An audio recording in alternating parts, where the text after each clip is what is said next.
Guys, kita Kita sedang dalam perjalanan perjalanan. melakukan kunjungan riset ini, dan bersama saya ada teman-teman yang hebat-hebat, yang sosiolog, yang mengerti banyak persoalan-persoalan, terutama karena kita ada di Solo, ngerti soal Karis dan Solo. Ini bersama dengan budayawan kita, sosiolog kita, Mas Rubangi Al Hasan. Iya Mas, sebenarnya Solo itu ceritanya gimana sih Mas? Kok ada orang bilang Solo, terus kemudian padahal Solonya di mana? Yang ada tuh Sukoharjo, Surakarta, bahkan ada orang Kertosuro di belakang saya, balikannya dari Surakarta. Coba ceritanya Ya, gimana? jadi saya coba paparkan dari awal kenapa terbentuk Surakarta itu karena awalnya berawal dari Keraton Kartasura yang waktu itu ada pemberontakan dari Cina, Geger Pecinan namanya, dengan Sunan Garendi yang membakar Keraton Kartasura. Nah, sehingga waktu itu kemudian Sunan di Kartasura itu kemudian melarikan diri, minta pertolongan di Lawean, ke pengusaha-pengusaha Lawean. Ternyata mereka nggak mau, akhirnya melarikan diri sampai ke Ponorogo. Nah, di Ponorogo inilah kemudian si Sunan ini dikasih pertolongan oleh Syekh Hasan Besari di sana. Nah, kemudian menyusun kekuatan, meminta membangun keraton di Sala, ini di desa Sala. Nah, kenapa awal mulanya kenapa disebut Solo, mungkin dari situ, karena itu di desa Sala. Tapi kemudian karena ini adalah sebuah kesunanan, sehingga kemudian secara formal kemudian diresmikan namanya Surakarta. Secara sederhananya seperti itu. Nah, kemudian ketika memasuki kemerdekaan, Kasunanan Surakarta dan Yogyakarta sama-sama mengalami kebingungan apakah mau bergabung dengan NKRI atau tetap gabung ke kolonial Hindia Belanda.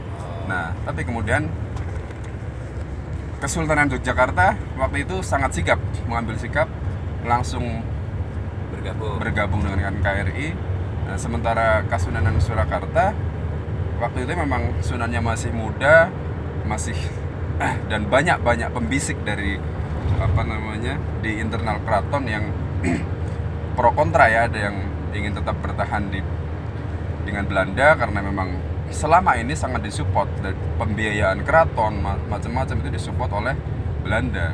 Jadi ketika mau bergabung sangat ragu-ragu, Tidak segera mengambil sikap. betul. Nah, setelah itu akhirnya diputuskan tetap gabung ke NKRI, tapi memang tetap ada pro kontra. Nah, ketika era kemerdekaan si DIM akhirnya diputuskan sebagai daerah istimewa bersama sebenarnya di daerah istimewa Surakarta lebih dahulu, tapi hanya dalam hitungan beberapa tahun, nggak lama. Nah, setelah di daerah istimewa Surakarta sendiri kemudian ada gerakan anti Swapraja dari Tan Malaka sebagai promotornya, yang kemudian mereka memang gerakan anti Swapraja. Itulah Swapraja gerakan, itu apa?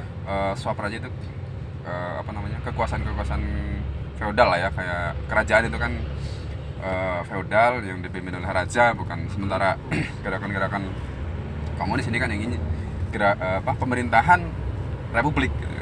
Republik yang ketika ada komunis kan mereka gagasannya pengen sama rata ya. Nah, itu yang mereka ingin tekankan, sehingga ketika ada gerakan ketika Swapraja, semua kekuasaan, semua lahan itu dipegang oleh raja, yang lain adalah sekedar abdi aja. Nah, itulah yang ditentang oleh gerakan-gerakan ini, dan di sini sangat besar pendukungnya. Akhirnya sukses untuk melucuti kekuasaan Swapraja ini, dan didengar oleh pusat, kemudian dicabutlah status keistimewaan Surakarta itu. Daerahnya Sampai Surakarta sekarang akhirnya menjadi bagian dari bagian provinsi Jawa Tengah, sementara daerah Yogyakarta berdiri menjadi provinsi sendiri.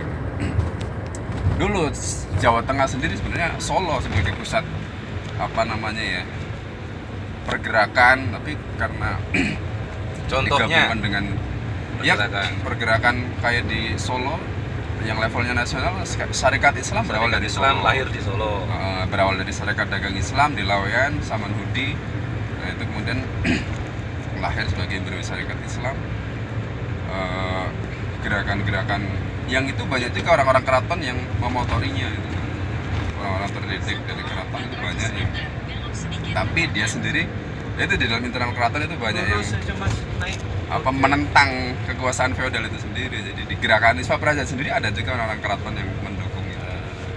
Itulah sampai sekarang, sehingga hanya menjadi statusnya kota Madia di Indonesia sekarang, kota Surakarta. Nah, jadi kalau yang disebut orang, kalau misalnya ini saya orang Solo, itu sebenarnya kan tidak ada kota Solonya sendiri, itu sebenarnya daerahnya mana saja? Ya. Baik, ya seringkali orang-orang sebenarnya sebuah simplifikasi ya, ketika ditanya dari mana, dari Solo. Nah, padahal dia mungkin dari Karanganyar atau mana, tapi ya daerah yang terkenal di sekitar sini adalah ya Solo. Orang mengenalnya Solo. Ketika menyebut Karanganyar, mana itu Karanganyar? Nah, akhirnya kan jadi daerah yang diklaim sebagai orang daerah Solo itu sebenarnya daerah mana saja secara de facto? Secara de facto Solo Raya ya sebenarnya ya. Solo itu ya Karanganyar, Sragen, Wonogiri, Klaten, Sukoharjo, Boyolali, dan Solo Surakarta sendiri. Ya, cuman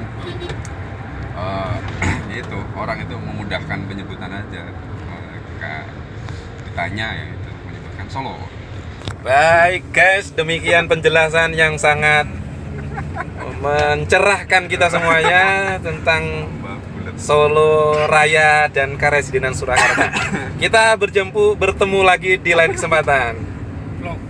Salam Salam Solo Raya.